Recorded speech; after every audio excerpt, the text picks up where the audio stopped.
Halo guys, assalamualaikum warahmatullahi wabarakatuh. Terima kasih yang udah stay sama channel Yalti sama official lagi. Semoga kalian sehat berkabar. Kalau untuk kita semuanya gimana kabar kalian? Sehat, waras. Kaisam lagi jemur cuy, masya Allah, menggugurkan lemak-lemak yang membandel.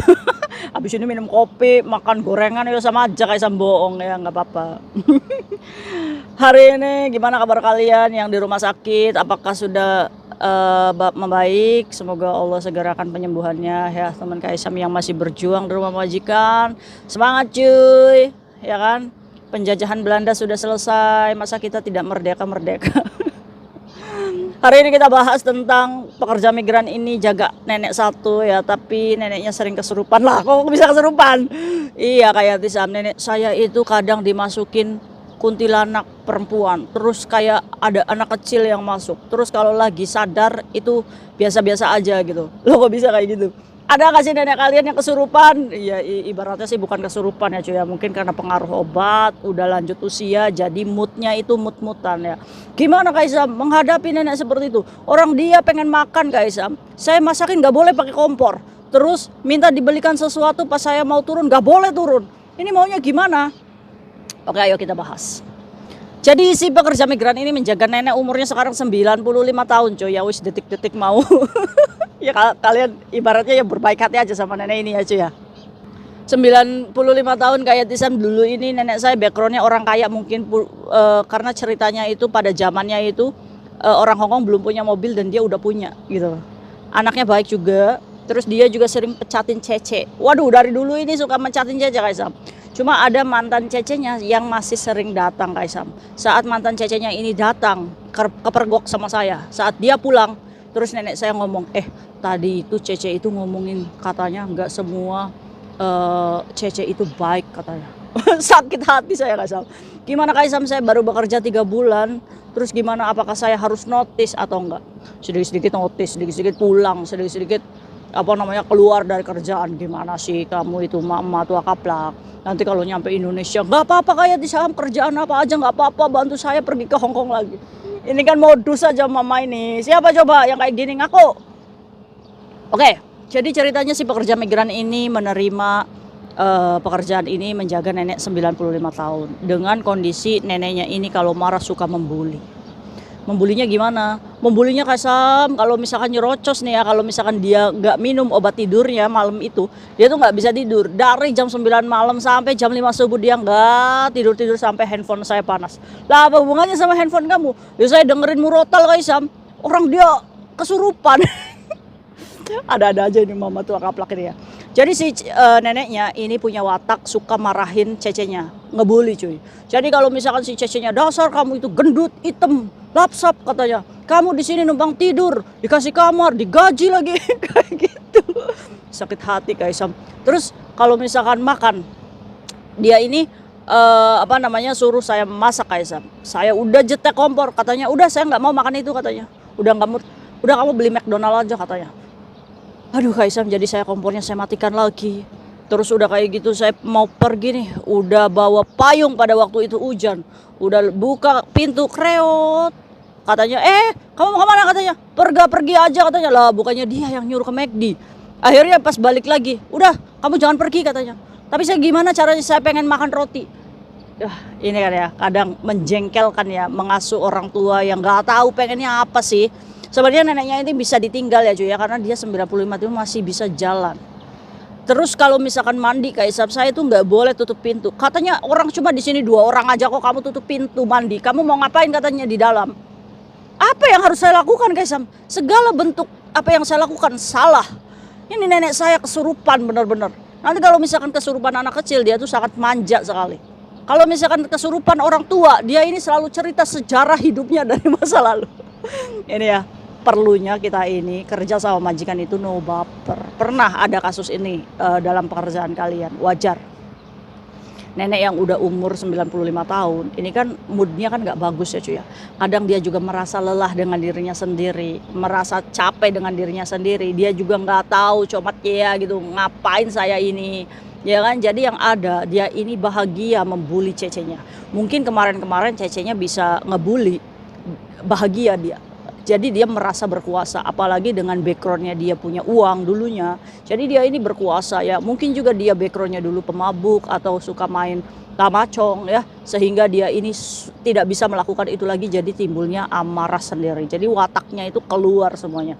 Menurut dokter sih ya, nenek-nenek yang suka marah kayak gini adalah nenek-nenek yang kemudian gitu cuy. Jadi moodnya nggak bagus karena mungkin dia tulang-tulangnya udah sakit. Mungkin dia ini berharapnya jalannya cepet gitu, tapi ucluk jadi dia kesel sendiri ngelihat kita yang gesat-gesit, jadinya apa namanya iri ya kan, ngebully kita, gendut katanya, hitam katanya, ngapain kamu hidup kerja di sini dibayar katanya, makan tidur, padahal kayak saya ini kekurangan makan, beli makanan di luar nggak boleh. Aduh, ayo kita bahas.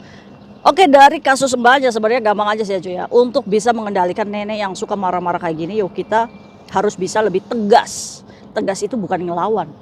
Ya, mungkin nenek-nenek kayak gini itu tipikal orang yang pengennya dilembutin, disanjung, lemah lembut. Nah, sedangkan pekerja migran ini mungkin aja cemberut aja ngelihat neneknya. Jadi neneknya ngelihat si cecenya cemberut aja kayak menghoisam kerja sama dia. Jadi dia merasa bahwa oh saya itu harus memfire kamu deh, keluarin aja deh. Orang kamu kok nggak pernah senyum kerja. Bagaimana saya bisa senyum Kaisam? Setiap hari saya dimarah-marah, sampai di dapur aja dia itu selalu apa namanya tangannya itu di pinggang marahin saya dari A sampai Z. Sebenarnya nenek kayak gini tuh nggak tahu cuy, dia juga marah-marah tuh ngapain gitu. Yang dia tahu adalah dia meluapkan emosinya, mencari kebahagiaannya diri sendiri dengan membuli kamu. Ini nenek ini merasa bahagia. Jadi sarannya ya kamu jangan baper, jangan merasa kalau neneknya ngomong kamu jelek, hitam, gendut. Kamu berpikir kayak gini, oh mungkin nenek saya lagi memuji saya cantik dari lahir ya kan. Jadi kan nggak sakit hati ya cuy ya. Kalau kamu neneknya bilang kamu gendut sama hitam, kamunya ngerasa nggak gendut. Kalau nggak ngerasa ya berarti cantik ya kan. Mungkin nenek saya iri sama saya soalnya rambut saya ini panjang lurus. Dia kerul kayak gitu. Ya kamunya dielus-elus, nenek gitu, sini saya sisirin gitu ya cuy. Kayak nganggep orang tua sendiri, jadi jangan nganggep musuh gitu. Ya kan. Jadi kalau misalkan nenek kita Cece kamu mandi nggak usah tutup pintu, ngapain kamu tutup pintu? Orang saya aja kita tinggal berdua, oh berarti caranya gimana? Ya wis kita jalani dulu, nurut dulu, karena nenek seperti ini adalah nenek-nenek yang pengennya diturut. Caranya gimana? Ya nggak usah telanjang ya, tapi kamu pakai baju mandinya dicoba dulu sekali, nurutin dia, dibuka pintu kamar mandinya, pakai baju, terus kamu sabunan itu ya dibalik baju kamu, hitung-hitung kamu juga sambil cuci baju saat kamu kerja itu ya, jadi kan nggak usah masih cuci. Nah begitu sudah mandi ya kan, biar nenek itu merasa bahwa apa yang dia suruh itu dituruti ya cuy. Berarti kan ini nenek itu kan mendapatkan penghargaan ya. Udah mandi dengan pakaian baju, oke kita turutin. Udah setelah itu mandi selesai. Nah pas neneknya itu kan nggak selalu bolak-balik mondar-mandir kayak gitu ya kan. Terus tinggal ganti bajunya ya di tempat itu juga. Kamu agak pojokan ganti baju, selesai. Itu artinya kita mencoba menuruti apa sih kemauan si nenek ini untuk menggali karakternya dia cuy. Terus masalah masak, Loh Kaisam saya juga butuh makan, masa iya saya nurutin nenek saya nggak boleh masak Kaisam? Terus kamu ngomong sama nenekmu, saya juga butuh makan nenek. Jadi neneknya tuh tipikal orang yang saya makan ini kamu makan itu. Kita tuh makannya harus sama. Kalau saya makan ya kamu makan. Itu biasanya nenek-nenek memiliki kecurigaan 100%. Dikarenakan apa? Takut diracun sama kita, karena belum percaya sama kita cuy. Nah nggak apa-apa, ini 3 bulan ini masa mendapatkan hati si nenek. Jalani saja. Ya, pokoknya nanti kalau misalkan kita nih disuruh beli McD misalkan, kita mau turun, nggak boleh sama nenek, ya udah kita tahan dulu. Nah kita pinter-pinternya kita beli makanan di dalam ransel saat kita libur. Makanan itu berarti apa? Kayak biskuit yang jangka expirednya itu lama gitu ya cuy ya. Nah udah kayak gitu aja. Nah saat nenek tidur baru kita curi-curi makan, masak dan lain-lain kan bisa. Nenek itu kan pasti ada jam tidurnya. Saat jam tidurnya kita cepet-cepet loh. Jadi kayak kita ninggalin anak kecil nggak boleh ditinggal lama-lama, ya cepet loh bikin mie apa yang instan. Kalau misalkan nggak boleh masak, oh sarannya bisa kita beli mie dalam yang dituangin air itu aja loh, pop mie itu loh. Nah kan kita bisa tuh, gimana caranya nih saya bisa bertahan dengan nenek-nenek yang seperti Homa Van seperti ini. Kita selalu menyadari bahwa oh nenek ini mungkin di luar kesadarannya dia. Kalau nggak boleh turun lagi, yo kita harus tegas loh. Ya udah kalau misalkan kamu nggak boleh saya turun, ya udah loh, nggak usah makan kita, ya kan? Udah biarin aja, toh nanti nenek ini pun pasti akan merasa lapar sekali cuy. Saat dia merasa lapar sekali, dia pasti akan menyerah mengizinkan kita turun. Ya, oke? Iya, jadi gitu ya cuy ya. Terus jauhi obat tidurnya ya, sesuai dosis saja. Berapa kali dia minum obat tidur, jangan sampai kita ngegeletak itu obat tidur, skizofrenianya dia itu berfungsi, malah diminum semua nggak bangun. Kan pernah ada kasusnya neneknya nggak bangun-bangun. Ya, jadi kalau bisa kamu tegas aja. Nek, kalau nggak masak kita makan apa? Kalau saya nggak turun kita makan apa? Kalau misalnya udah nggak usah turun, nggak usah masak, ya udah tunggu nenek lapar. Tapi kita kan kerja ya cuy ya. Gimana caranya kita untuk bertahan supaya nenek ini luluh sama kita? Caranya ya kita beli makanan sendiri, ngumpet-ngumpet, ya. Iya gitu ya mbaknya, semoga tetap kuat ya, jangan notice sih menurut Kaisam ya. Terus kayak Tisam, problem yang kedua, ini cecek lamanya ada yang disayang sama nenek. Dia ini suka bawa sesuatu lah, something lah ke rumah Kaisam. Dia ini kadang kalau libur, ini kan majikan saya itu datang Kaisam beberapa jam terus dia keluar. Terus si cecenya ini selalu ngubungin nenek saya. Katanya, saya boleh nggak main situ? Oh boleh sini. Nah cuma sama PMI ini aja cuy. Dia ini luluh. Karena sering bawa sesuatu gitu. Berarti kan ini bisa ngambil hatinya si neneknya ya. Karena mungkin mbaknya itu banyak senyum, nggak kayak kamu. Kamu dibilang gendut aja udah cemberut.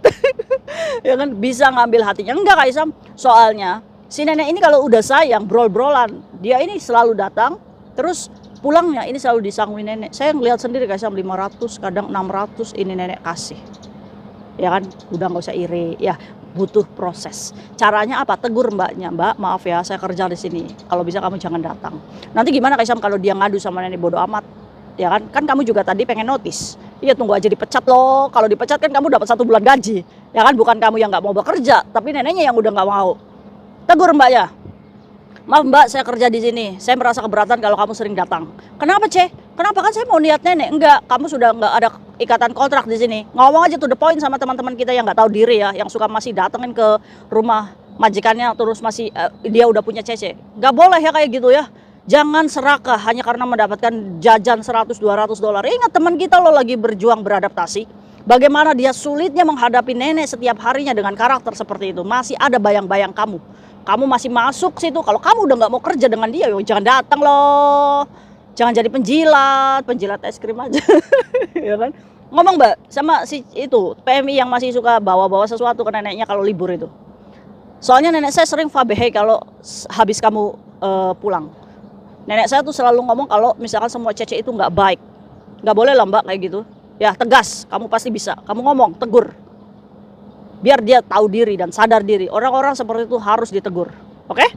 Nah udah mbak, semangat. 3 bulan masih masa adaptasi. Insya Allah nanti neneknya juga sayang. Mungkin itu sharing guys sama hari ini. Semoga bermanfaat untuk kita semuanya. See you next video. Bye-bye. Assalamualaikum warahmatullahi wabarakatuh. Kira-kira nenek kalian kayak gini nggak sering kesurupan. Bye-bye.